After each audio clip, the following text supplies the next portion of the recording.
Les pluies trop abondantes et les crues de ces derniers jours donnent également du fil à retordre aux éleveurs, aux céréaliers et aux vignerons de nos départements.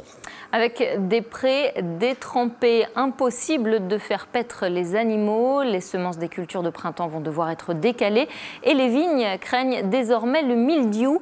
Un tableau peu réjouissant pour nos agriculteurs. Confirmation avec Léa Turquier et Roméo Marmin qui ont rencontré une éleveuse de chèvres et un vigneron. Une exploitation agricole sous les eaux. Dimanche matin, la crue touche Marcilly-sur-Vienne, où travaille Angélique, éleveuse de chèvres. Là, on voyait plus le petit muret, on voyait plus la route, on voyait plus rien.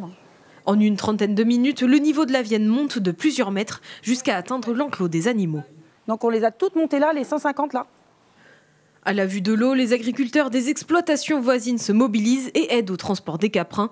Voyage forcé jusqu'à Sainte-Maure-de-Touraine pour traire les chèvres à temps. La qualité de lait, je ne sais pas encore.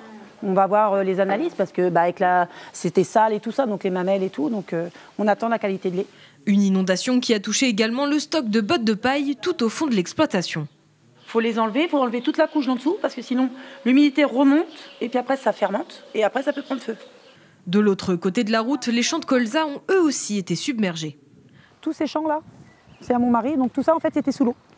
Plusieurs dizaines d'hectares de culture peut être perdus s'ils ne peuvent pas être labourés. On va certainement retrouver des morceaux de bois d'ailleurs. Hein. Donc l'inconvénient c'est ça, c'est que si on garde le colza qui passe la moissonneuse, on peut casser la moissonneuse. Quelques kilomètres plus loin, à Panzou, ce sont les vignes chinonnaises qui ont été sous l'eau.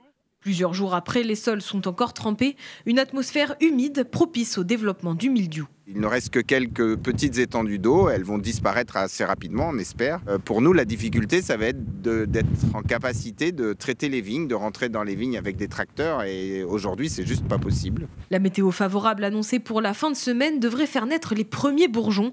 Un moment décisif où il faudra absolument traiter les sols pour empêcher le développement des maladies sur les cultures.